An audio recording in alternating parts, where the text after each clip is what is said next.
workout for today. So one of the things we're going to be chatting about today in today's workout is that squat. Can you do a full butt to heel squat, keeping your heels on the ground?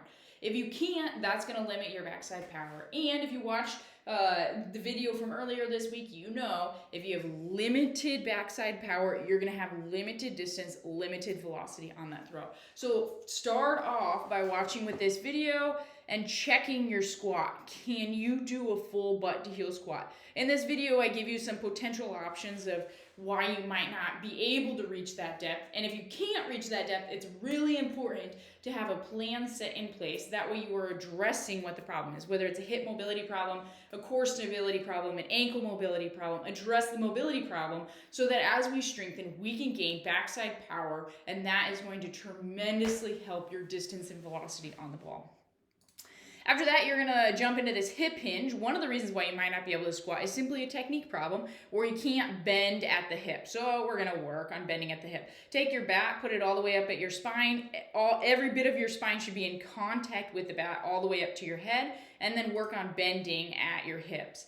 Then you're gonna do an air squat, full butt to heel squat. If your squat is limited, go ahead and elevate your heels. So put your heels up on a book and see if that improves your squat depth. That way we can gain strength in your squat while we take measures and plans to take care of the squat, whatever the problem is with the squat.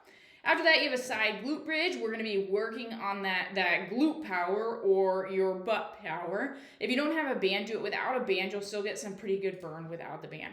Then, as always, we have some lovely shoulder plyometrics. So have a water bottle. And what you're going to do is working on dropping and catching that water bottle. Shoulder plyometrics are really important for shoulder stability. And as we gain power and velocity through your shoulder or through the rest of your body, we're going to want to make sure that our shoulders can withstand that amount of force. And so you're going to see a lot of plyos in this program. The next thing you have to do is a single leg squat. And we're going to do as many times as you can on one side. Then you're going to switch sides as many times as you can on the other side. And you're going to go through this sequence 3 times. So legs are going to be a little bit fatigued jumping into the rest of the workout. The next thing you have is a lovely little wall ball, and I believe you have 3 sets of 20 of these. You can take a break between sets if you need to. The goal of today's workout is not a super strenuous cardio workout, but I want you to get some good strengthening. Again, as you do that wall ball, we want to work on that full squat, butt to heel squat. I believe you have 20 of those. You have 20 wall balls. The next thing you're gonna do is a goblet squat. So if you have a light dumbbell, use it. You can also use a milk jug, a heavy book, anything that you can hang on to goblet squat. And again, we're working on that full depth. If your depth is limited, put your heels up on something and see if that improves your squat depth, because we can still work on strengthening our hips through that whole range of motion. Again, if we can access it with our heels elevated, that way as we gain motion and gain improvement in our squat depth, we have some strength to be able to maintain that motion. The next thing you're going to do is a 3-way lunge, and you're going to do 10 reps on each side. If you have a light dumbbell, you can use it. You might not need it. 3 reps forward, side, back. 3 sets of 10 of each of these gives your legs a pretty good workout. And to finish off today's workout, you have a max out on those push-ups.